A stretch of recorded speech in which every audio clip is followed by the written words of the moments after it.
अस्सलामुअलैकुम दोस्तों।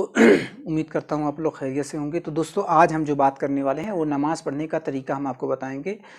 मुझे उम्मीद है आपको जब ये वीडियो देख लेंगे तो कोई और दूसरी वीडियो देखने की ज़रूरत नहीं पड़ेगी। और इसमें जो हम तरतीब से बताएंगे नमाज़ पढ़ने का तरीका कि रुकू में जाएँ तो कैसे जाएँ, सजदे में जाएँ तो कैसे जाएँ, खड़े हों तो कैसे खड़े हों, हमारी निगाहें कहाँ पर हों, ये सारी चीज़ें इस वीडियो के अंदर कवर करेंगे। और साथ ही साथ ये भी बताएंगे कि नमाज़ पढ़ने का सही तरीका क्या है। और देखेंगे तो आपको खुद मज़ा आ जाएगा कि यार क्या बेहतरीन तरीके से आपने बताया नमाज़ पढ़ने का तरीका। तो चलिए शुरू करते हैं वीडियो और जानते हैं नमाज़ पढ़ने का सबसे बेहतरीन तरीका। और ये न वीडियो जब देख लेंगे तो कोई भी नमाज़ होगी, 5 वक्त की कोई भी नमाज़ें होंगी, सारी नमाज़ों का तरीका मैं इस वीडियो के अंदर कवर कर दूंगा। और थोड़ा सा एक्सचेंज कर लेंगे तो आप सारी वक्तों का नमाज का तरीका जान जाएंगे। तो चलिए वीडियो को शुरू करते हैं और आपको समझाते हैं और आपको भी समझने में मज़ा आएगा। तो चलिए वीडियो को स्टार्ट करते हैं। तो सबसे पहले आपको बावज़ू किबला रू खड़ा हो जाना है, ठीक। और खड़ा होने के बाद जो खड़ा होने का तरीका है वो देखिए, इन दोनों पैरों को खड़ा करना है और बीच में जो है इसे 4 उंगली का फासला रखना है। अगर आपको 4 उंगलियों का फासला रखने में दिक्कत हो रही है तो आप 5 उंगली भी कर सकते हैं, लेकिन ज़्यादा से ज़्यादा कम फासला रखने की ही कोशिश कीजिए, तो वो बेहतर तरीका है, ठीक। तो ये देखिए कितना छोटी पॉइंट है जो कि किसी को नहीं पता रहता है। बस ऐसे ही कोई इसे फैला करके खड़ा हो जाता है, कोई ऐसे खड़ा हो जाता है, कोई तरीका ही नहीं होता है कि क्या खड़ा होने। क्योंकि खुदा की बारगाह में खड़ा हो रहे भाई, तो कोई तरीका होनी चाहिए ना खड़ा होने का। ऐसी थोड़ी ना कि नाना बुआ खाला के घर गए और किसी भी तरीके से खड़ा हो जाए। तो इसी नाते सारा स्टेप बाय स्टेप तरतीब से मैं बताऊंगा कि कैसे कब क्या करना है, ठीक। उसके बाद किबला रू खड़ा होने के बाद आपको नियत कर लेनी है। जिस भी वक्त की नमाज़ पढ़ रहे हैं आपको नियत कर लेनी है। नियत करते समय अब आपको दोनों हाथों को जो है ऐसे किबला रू करते हुए कानों तक हाथ ले जाना है। ऐसे ये देख लीजिए, कानों तक अपने हाथों को ले जाना है। जैसे अल्लाहु अकबर, ऐसे हाथ नहीं है, हाथ को बांध लेना। बहुत सारे लोग ऐसे बांध लेते हैं, ये गलत तरीका है। ऐसे बांधना, ये तीनों उंगलियों इस पे होनी चाहिए और ये दोनों फैली हुई। इस तरीके से नाफ के नीचे हाथ बांध लेना है। औरतों के कुछ हल्के से मसाइल अलग हैं, मैं उसके ऊपर एक अलग वीडियो बना दूंगा। जो औरतों की नमाज़ पढ़ने का तरीका है उसके ऊपर मैं एक से अलग से वीडियो बना दूंगा, लेकिन ये भी मर्दों का मैं तरीका बता रहा हूँ। थोड़ा सा एक्सचेंज रहता है मर्दों औरतों के लिए। उसके बाद इस तरीके से बांधने के बाद अब आपको तौज़ पढ़ना है, औज़ु बिल्लाहि मिनश शैतानिर रजीम, फिर तस्मिया पढ़नी है बिस्मिल्लाहिर रहमानिर रहीम, फिर सूरह फातिहा पढ़ना है, फिर कोई सूरत मिलानी है। सूरत 30वें पारे में बहुत छोटी छोटी सूरतें रहती हैं, आप याद कर लीजिए अगर आपको बड़ी सूरतें नहीं याद हो रही हैं, ठीक। उसके बाद आपको रुकू में जाना है, अल्लाहु अकबर कहते हुए, अल्लाहु अकबर रुकू कहते हुए रुकू में चले जाना है।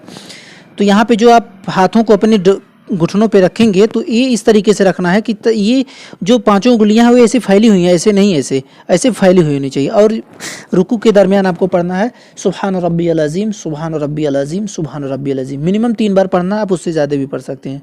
फिर समीअल्लाहु लिमन हमीदा, अगर आप इमाम के पीछे हैं तो रब्बना लकल हम्द कहेंगे। उसके बाद समीअल्लाहु लिमन हम्दा, और अगर अकेले पढ़ जाएं तो फिर साथ में रब्बना लकल हम्द भी करें। यानी रुकू से जब उठेंगे तो समीअल्लाहु लिमन हम्दा रब्बना लकल हम्द। ये मैं अकेले नमाज़ पढ़ने का तरीका बता रहा हूँ। इमाम के साथ कैसे पढ़ना है उसके ऊपर मैं एक अलग वीडियो बना दूंगा, वो आप देख लीजिएगा। अब हो गया। फिर उसके बाद आपको सजदे में जाना है अल्लाहु अकबर कहते हुए, अल्लाहु अकबर, सुबहान रब्बियल आला, सुबहान रब्बियल आला, सुबहान रब्बियल आला, अल्लाहु अकबर, अल्लाहु अकबर, सुबहान रब्बियल आला, सुबहान रब्बियल आला, सुबहान रब्बियल आला, अल्लाहु अकबर। ये तो दोनों सजदा हो गया। लेकिन सजदे जब रुकू से आएंगे तो सजदा जाते समय आपको किन चीज़ों का ध्यान रखना है। जैसे मान लीजिए जब हम रुकू से जा रहे हैं तो सजदे में जाते समय आप पहले इन दोनों पैरों को रखें, फिर अपने दोनों हाथों को रखें, फिर दोनों हाथों के बीच में पहले नाक को रखें, फिर पेशानी को रखें। फिर जब उठें सजदे से तो पहले पेशानी उठाएं, फिर नाक, फिर दोनों हाथ, ठीक। ये हो गया। अब इसी में जब सजदे से उठ के जब बैठेंगे तो उसमें बैठने का भी एक तरीका होता है, मैं पीछे से दिखा दे रहा हूँ। ये देखिए, जैसे जब ऐसे सजदे में जाएंगे आप तो ये जो उंगलियों का पेट होता है ना, ये उंगलियों को पेट बोला जाता है। जैसे इसको ये उंगलियों का पेट बोला जाता है। ये कम से कम 3 उंगलियां ज़मीन पे टच होनी चाहिए। ऐसे नहीं, ऐसा है, ऐसे ऐसे ऐसे कम से कम 3 उंगलियों का टच होना ज़रूरी। 5 टच हो जाए तो और बढ़िया है, लेकिन 3 का तो टच होना ज़रूरी ही है। उसके बाद ये हो गया आपका तरीका। फिर उसके बाद दूसरी रकात के लिए अल्लाहु अकबर कहते हुए आप खड़े हो जाएंगे। अल्लाहु अकबर कहते हुए आप दूसरी रकात के लिए खड़े हो जाएंगे। आपने तो एक रकात मुकम्मल कर लिया। फिर उसके बाद आपको क्या करना है, फिर बिस्मिल्लाहिर्रहमानिर्रहीम पढ़नी है, सूरह फातिहा पढ़ना है और भी कोई सूरत आपको मिलानी है। फिर उसके बाद रुकू करेंगे जैसे मैंने बताया, फिर सजदा करेंगे। फिर तशहुद में जब आप बैठेंगे, जब आप तशहुद में बैठेंगे तो बैठने का तरीका तो पहले जान लीजिए किस तरीके से बैठना है। अपने बाएं हाथ को ऐसे बिछा लें और दाहिने पैर को बाएं पैर को ऐसे बिछा लें और दाहिने पैर को इस तरीके से खड़ा करें। बहुत सारे लोग ऐसे कर लेते हैं, ऐसे कर लेते हैं, ये गलत तरीका है। आपको ऐसे करना है, आपको ऐसे करना है। ये तो बैठने का तरीका हो गया। अब तशहुद में जब बैठेंगे दूसरी रकात के लिए तो इसमें अत्तहियातु लिल्लाहि वस्सलावातु वत्तय्यिबातु वस्सलामु अलैका अय्युहन नबी व रहमतुल्लाहि बरकातुहू वस्सलामु अलैना व अला इबादिल्लाहि सालिहीन। अशहदु अल्लाह पे जब जाएंगे तो आपकी उंगली उठी जानी चाहिए और ये इस तरीके से ऐसे बांध के अशहदु अल्ला इला जब कहेंगे तो आपकी उंगली ऐसे गिर जानी चाहिए। ये तो हो गया तशहुद में। अब इसमें एक चीज़ और ध्यान में रखना होगा। अगर मान लीजिए 2 रकात की नमाज है तो तहियात पढ़ने के बाद दुरूद इब्राहिमी, फिर दुआए मासूरा, इन सबको पढ़ लेना है। दुरूद इब्राहिमी अल्लाहुम्मा सल्ली अला मुहम्मदिन व अला आलि मुहम्मदिन कमा सल्लैता अला इब्राहिम व अला आलि इब्राहिम इन्नका हमीदुम मजीद।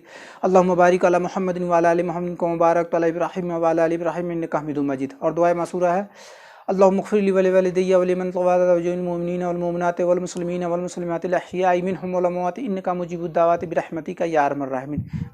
मैं स्क्रीन पे शो कर दूंगा, आप उसको याद कर लीजिएगा। तो ये पढ़ना है। अगर आपकी 2 रकात की नमाज है तो इसी पे जो है आपको पढ़ लेना है। लेकिन अगर 4 रकात की नमाज है तो आपको तहियात पढ़ने के बाद जो है अल्लाहु अकबर कहते हुए खड़े हो जाना है। खड़ा होने के बाद फिर सूरह फातिहा पढ़ेंगे, कोई सूरह मिलाएंगे। अब यहाँ पे जब खड़े होंगे तो यहाँ पे भी दो बातों का आपको ध्यान रखना होगा। अगर फ़र्ज़ नमाज है तो सिर्फ आपको सूरह फातिहा पढ़ना है, रुकू सजदा करना है, फिर खड़े हो जाना है और फिर सूरह फातिहा पढ़ना है, रुकू और सजदा करना है। यानी जो फ़र्ज़ नमाज होती है उसके सिर्फ पहले ही 2 रकात में सूरत मिलानी होती है सूरह फातिहा के बाद।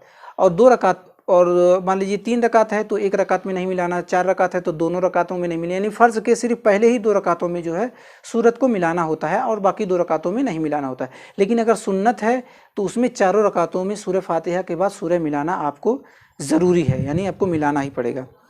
तो उसके बाद चौथी रकात में जब आप बैठेंगे तो सूरह फातिहा तहियात पढ़ेंगे, दुरूद इब्राहिमी पढ़ेंगे, दुआए मासूरा पढ़ेंगे। उसके बाद आपको सलाम फेरना है। सलाम फेरने का भी तरीका बहुत सारे लोगों को नहीं मालूम होता है। सबसे पहले दाहिनी तरफ फेरना है, अस्सलामु अलैकुम व रहमतुल्लाह।